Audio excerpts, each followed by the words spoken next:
Welcome to time 24/7. ఈ వీడియోలో IPL match number 59 preview చూద్దాం. ఈ మ్యాచ్లో చెన్నై సూపర్ కింగ్స్ జట్టు లక్నో సూపర్ జైంట్స్ జట్టుతో తలపడనుంది ఏకనాథ్ స్టేడియంలో. Super Giants versus super Kings. గతంలో కొన్ని రోజుల క్రితమే ఈ రెండు జట్లు కూడా తలపడ్డాయి. ఆ మ్యాచ్లో చెన్నై సూపర్ కింగ్స్ అద్భుతమైన విజయం సాధించింది. ఉర్విల్ పటేల్ ఒక ఎక్స్ట్రాడినరీ నాక్ ఆడాడు. జస్ట్ మనకి 13 బంతుల్లోనే హాఫ్ సెంచరీ చేశాడు. ఒక 23 బంతుల్లో 65 పరుగులు చేసి మొత్తం క్రికెట్ ప్రపంచాన్ని అంతా తన వైపు తిప్పుకున్నాడు ఉర్విల్ పటేల్. సో ఈ రోజు కూడా ఉర్విల్ పటేల్ ఎటువంటి ఆట తీరును ప్రదర్శిస్తాడు అనేటువంటిది సర్వత్రా మనకి ఆసక్తి నెలకొంది. అదేవిధంగా home ground advantage Lucknow Super Giants, Rishabh Pant నేతృత్వంలోని లక్నో సూపర్ జైంట్స్ ఇప్పటికే ప్లే ఆఫ్ రేస్ నుంచి తప్పుకుంది. పాయింట్ల పట్టికలో అందరికన్నా చివరి స్థానంలో ఉంది. అయినప్పటికీ కూడా తమ జట్టు గెలిస్తే చూడాలి అనేటువంటిది చూడడానికి వేలాది మంది అభిమానులు ఆ ఏకనాథ్ స్టేడియంకి తరలి వచ్చే అవకాశం ఉంది.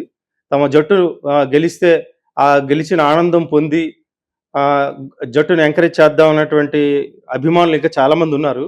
రిషబ్ పంత్ కానీ పూరన్ కానీ ఇప్పటిదాకా ఒక్క మ్యాచ్ విన్నింగ్ నాక్ కూడా కొట్టలేదు. వాళ్ళ నుంచి అభిమానులు అదే ఆశిస్తున్నారు. చివరికి ఒక ఓదార్పు విజయమైనా దక్కుతుంది తమ జట్టుకి.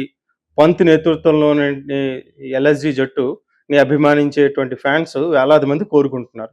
సో ఇక మనకి ఈ సిఎస్కే జట్టు చూసినట్టయితే సంజు శాంసన్ ఇప్పటికే ఈ సిరీస్లో ఈ టోర్నీ ప్రారంభంలో బిగినింగ్లో కాస్త తడబాటుకు గురైనప్పటికీ కూడా తర్వాత ఫామ్లోకి వచ్చాడు సంజు శాంసన్. ఒక 2 సెంచరీలు అయితే సాధించాడు. ఇంకో సెంచరీ దాదాపుగా దగ్గరలోనే మిస్ చేసుకున్నాడు. ఒక సీజన్లో 3 ఐపీఎల్ సెంచరీలు చేయడం అనేటువంటిది చాలా అరుదైన విషయం.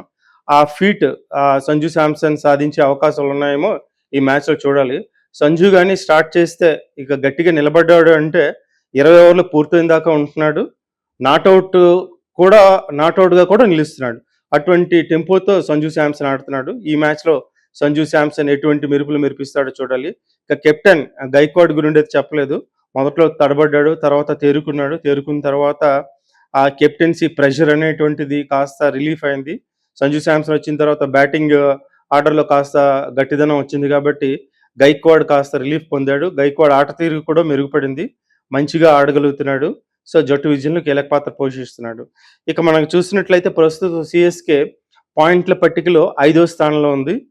సో ఈ రోజు జరిగేటువంటి మ్యాచ్లో విజయం సాధిస్తే పాయింట్ల పట్టికలో తమ స్థానం ఖచ్చితంగా మెరుగవుతుంది.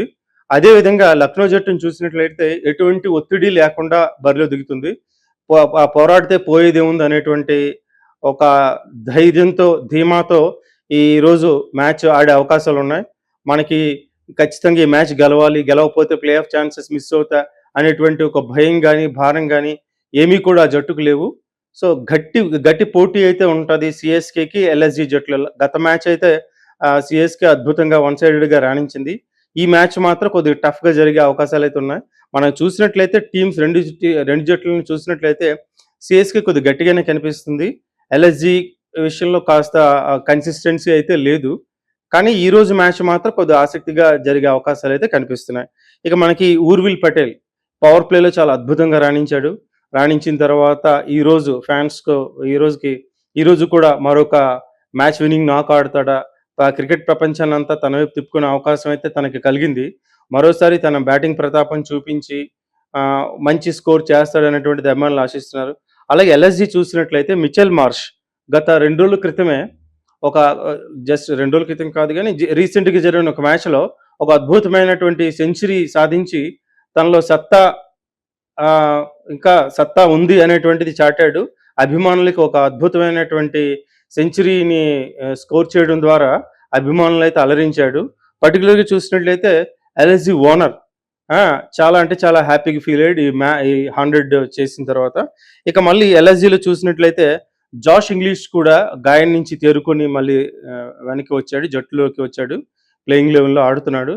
రీసెంట్గా జరిగిన ఒక మ్యాచ్లో కూడా అద్భుతంగా ఆడాడు. జాష్ ఇంగ్లీష్ కానీ మిచెల్ మార్ష్ కానీ వీళ్ళిద్దరూ కూడా మంచిగా రాణిస్తున్నారు. ఇక పంత్ పూరన్ నుంచి అభిమానులు ఎక్కువగా ఆశిస్తున్నారు. వాళ్ళిద్దరూ కూడా చెలరేగితే కొద్దిగా లక్నో జట్టుకి ఊరట విజయం దక్కే అవకాశం అయితే ఉంది. ఇంకో విషయం సిఎస్కే విషయంలో చూసుకున్నట్టయితే జామీ ఓవర్టన్ మంచి బౌలరు. ఈ బౌలర్ గాయం కారణంగా మ్యాచ్కి దూరం అవుతున్నాడు. రైట్ థై ఇంజురీ కారణంగా మ్యాచ్కి దూరం అయినట్లు మనకు తెలుస్తుంది. అతని ప్లేస్లో డానియల్ ఫెరెస్టర్ అనేటువంటి వ్యక్తిని చెన్నై జట్టు అప్పటికే ప్రకటించింది.